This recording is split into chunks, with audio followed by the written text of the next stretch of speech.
Hi, David. Do you have a moment? I really need to talk to someone. Hi, Anna. Of course I have time. You look a little bit worried. Is everything okay? Honestly, I am feeling very stressed. You know the big company networking event is tonight, right? Yes, I remember. It is a great opportunity to meet new people. Why are you stressed? I am terrified. I really hate small talk. It makes me feel so awkward. I never know what to say, and I feel like everyone is judging me. I just want to hide in the corner of the room. Oh, Anna, I understand completely. That feeling is very common. We call it social anxiety. But I have some good news for you. What is the good news? Small talk is not a magical talent. It is a skill. It is just like learning to drive a car or use a computer. You can learn it. It feels impossible for me. I always predict that the conversation will be boring or scary. That is actually a psychological trick. Our brains are not good at predicting the future. We think, oh, this will be terrible. But research shows that usually people feel happier after a short conversation. We are humans, and we are built to connect with other people. So my brain is lying to me? Exactly. Your brain is trying to protect you, but it is actually stopping you from having fun. So, we need to change your mindset first. How do I change my mindset? I just want to run away. I want you to try something called host behavior. Host behavior? But I am not the host. The CEO is the host. I'm just a junior employee. I know, but you can pretend to be a host. Think about what a good host does. A good host makes sure everyone else is comfortable. Okay, so instead of thinking about myself, I think about others? Yes, that is the key. When you walk into the room, look for people who look nervous. Look for the person standing alone near the food. And then what? Go and talk to them. Make them feel comfortable. When you focus on helping someone else, your own anxiety disappears. You stop thinking, do I look stupid? And you start thinking, how can I help this person? That is a really interesting idea. It gives me a job to do. Exactly. It flips the script. You are not the victim. You are the helper. Part 2. The approach and body language. Okay, I like the idea of host behavior. But David, I have another problem. Sometimes I see someone I want to talk to, but I freeze. I wait too long and then it becomes awkward. That is the analysis paralysis. You think too much. You need the 3-second rule. What is the 3-second rule? It is very simple. When you see someone you want to talk to, you must walk towards them within 3 seconds. You count 1, 2, 3, go.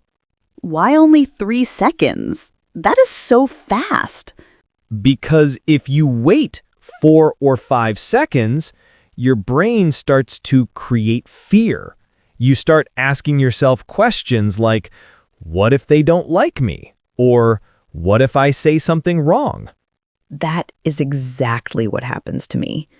So you have to move before your brain has time to be afraid. Just go. Say hello before the fear starts. Okay, 1, 2, 3, go. I will practice that. But when I get there, what do I do with my body? I never know where to look. Body language is huge. First, you need to check if they are available. How do I know if they're available? Look at their body. Are their arms crossed? Are they looking at their phone? Are they turned away from you? If they're on their phone, I should probably leave them alone, right? Yes, usually, but if they are looking around, holding a drink, and smiling, that means they're open. When you approach, you need to show them you are friendly. I should smile, right? Yes, a warm smile is the best signal. And you need good eye contact. Eye contact is hard for me. I feel shy. You don't have to stare at them 100% of the time. That is scary. Aim for about 60 or 70% of the time. What if I get nervous and cannot look at their eyes? Here's a secret tip. Look at the bridge of their nose, right between their eyes. They can't tell the difference. It looks like eye contact, but it's less intense for you. That is a great tip. I will look at their nose. And watch your posture. Don't cross your arms. Keep your chest open. Lean in a little bit to show you're interested. Part 3. Starting the conversation. The A.R.E. method. Okay, let's review. I use host behavior. I see someone alone. I use the 3-second rule. I approach with a smile and open body language. Now, the hardest part. What do I say? You need an opening line. The best way to start is to use the context. We call this anchoring. Anchoring? Like a boat? Yes, you anchor the conversation in the here and now. Talk about something you both share in this moment. The room, the food, the music, or the weather. Can you give me an example? Sure. Imagine we are at the party. You're standing next to me at the buffet table. What can you see? I see the food. There are some little cakes. Perfect. So use the A.R.E. method. It stands for anchor, reveal, encourage. Okay, A.R.E. Step 1 is anchor. Make a comment about the cakes. These chocolate cakes look delicious. Great. That's your anchor. Now, step 2 is reveal. Tell me something small about yourself related to that. I have a huge sweet tooth. I love chocolate. Perfect. You are revealing a little bit of your personality. It makes you seem human and friendly. Now, step 3, encourage. Ask me a question to make me talk. Do you like chocolate? That is okay, but it is a yes or no question. Try to ask an open question. Okay, how about, what is your favorite dessert here? Brilliant. That is perfect. So let's put it all together. Hi! These chocolate cakes look delicious. I have a huge sweet tooth. Which dessert is your favorite? That is a world-class opening, Anna. It is simple, it is friendly, and it is low pressure. I can do that. It seems much easier when you break it down into steps. Exactly. It is just a formula. A-R-E. Part 4. Keeping the conversation going. The F.O.R.D method. So I have started the conversation, but what happens next? I'm always afraid of silence. How do I find topics to talk about? You need a toolkit for topics. We use the acronym F.O.R.D. F-O-R-D. What does it stand for? Family, occupation, recreation, and dreams. Okay, family, work, hobbies, dreams. Should I start with family? Actually, no. Family can be a bit sensitive for a first meeting.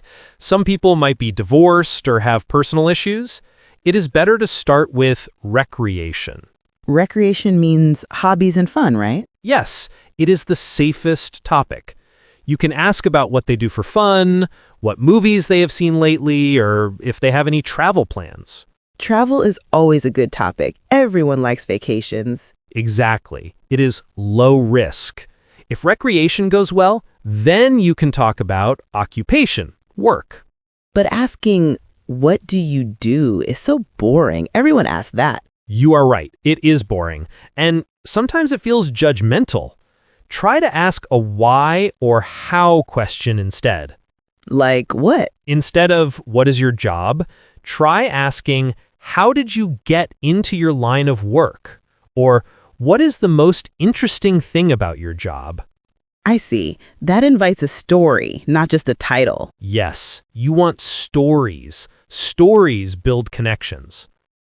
What if they hate their job? If they say, oh, my job is really stressful right now, you need to validate them. Say, wow, that sounds really tough. Then you pivot back to safety. Pivot back to recreation? Yes, you can say, you must need a break. What are you doing this weekend to relax? That is smart. It moves the conversation away from the negative topic back to a positive one. Exactly. And you save dreams and family for when you know them a little bit better. Dreams can be things like, if you could travel anywhere, where would you go? Or, what is a skill you wish you could learn? Those sound like fun questions. Part 5, the art of listening. Now, Anna, we have talked a lot about speaking, but the most important skill for small talk is actually not speaking. It's listening?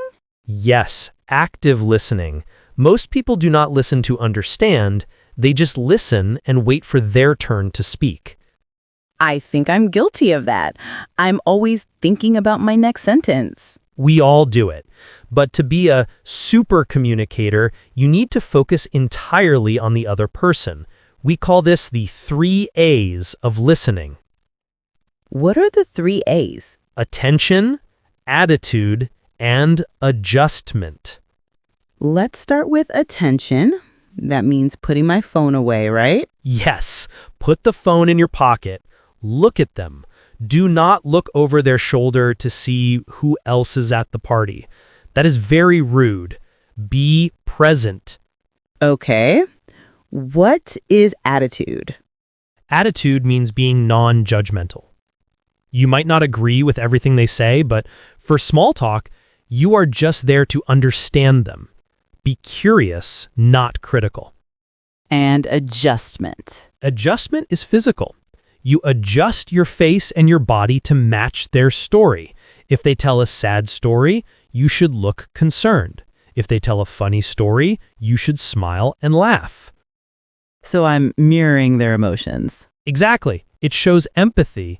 And there is one big mistake I want you to avoid. It's called the conversation hijack. The hijack, like stealing a plane? Like stealing the story. Imagine I tell you, I just started learning to play tennis. What is your first instinct to say? I would probably say, oh, I played tennis in high school. I was on the team. Stop. That is the hijack. Really? Why? I'm trying to relate to you. I know your intention is good. You want to find common ground. But when you do that, you take the spotlight off me and put it on you. I was telling a story, and now you're telling a story. Oh, I see. It shuts me down. Yes. Instead of hijacking, try to validate first. How do I do that? Keep the spotlight on me for a little bit longer. You could say, wow, tennis is a hard sport. What made you decide to start learning now? I see the difference. I'm asking for more information about your experience. Exactly. You can share your story later, but first, let the other person feel heard. That is how you build trust. Part 6, Taboo Topics and Safety. This is so helpful, David, but I am still worried about saying the wrong thing. Are there topics I should never talk about? Yes, there are universal taboos, especially for a work event or when meeting someone for the first time. Let me guess. Politics? Correct. Politics is the #1 taboo. It makes people angry and divides the room. Never bring it up. What else? Religion is also too personal. And money. Never ask someone how much their salary is or how much their house cost. It is considered very rude. What about complaining? Can I complain about the traffic or the weather? Small complaints about the weather are okay, but do not gossip. Do not complain about your boss, your coworkers, or the company. Why? Everyone likes to complain sometimes. Because if you complain to a stranger, they will think you're a negative person. They will think, if she talks bad about her boss, maybe she will talk bad about me. It breaks trust immediately. That makes sense. Stay positive. But David, what if they bring up a bad topic? What if someone starts talking about a controversial political news story? You need to protect yourself. Do not argue. Just acknowledge it briefly, and then pivot. Can you give me a phrase to use? You can say, that is definitely a complex issue, and then immediately ask a question about something else. That is a complex issue. By the way, have you tried the appetizers yet? I heard the shrimp is amazing. The shrimp strategy. Yes, food is always a safe place to run to. Part 7, the graceful exit. Okay, David, I feel ready to start. I feel ready to listen. But how do I stop? The exit. This is where many people fail. They talk for too long because they are afraid to leave. Yes, I usually just say, okay, bye, and walk away. It feels so rude. You need a graceful exit strategy. First, wait for a lull, a small pause in the conversation. Okay. Then summarize what you talked about. It was really great hearing about your tennis lessons. And then? Then use the and technique. Do not use the word but. What is the difference? If you say, it was nice talking to you, but I have to go, it sounds like an excuse. It sounds like you want to escape. It does sound a bit negative. Instead, say, it was nice talking to you, and I promised to say hello to my manager before she leaves. And connects the nice feeling with the necessary action. Exactly. It feels positive. You can also say, I have enjoyed our chat, and I am going to grab some food now. Here is my card. Let's connect later. That sounds very professional. And remember, at a networking event, you are supposed to mingle. Do not spend 30 minutes with one person. Talk for 5 or 10 minutes, make a connection, and then move on. Part 8, Summary and Encouragement. Anna, David, this has been amazing. I feel like I have a map now. You do have a map. Let's review the key points. Okay. 1, host behavior. I will act like I'm there to help others. 2, the approach. I will use the S3R method so I don't overthink. 3, body language. I will smile and look at the bridge of their nose if I'm nervous. 4, the opener. I will use the A.R.E. method. Anchor, reveal, encourage. 5, topics. I will use F.O.R.D, recreation first. 6, listening. I will avoid hijacking the conversation. 7, the exit. I will use and instead of but. You have memorized it perfectly. Now there is only one thing left to do. What is that? Go and do it. The only way to get better is to practice. You might feel awkward the first time. That's okay. I guess even you feel awkward sometimes. All the time. Even the most confident people feel nervous. We just know how to handle it. Small talk is the bridge to big connections. You never know who you'll meet tonight. You're right. It is an investment in my future. Exactly. Go to that party. Find someone who looks lonely. Be the host. You will be fantastic. Thank you so much, David. I feel much more confident. I will tell you all about it tomorrow morning. I look forward to hearing your stories. Have a great time, Anna. Thanks, David. See you later. Great work today. Keep going. Every lesson helps you improve your English. I'm excited to see you in the next video. Don't forget to like, share, and subscribe for more fun lessons. Keep learning and see you again soon.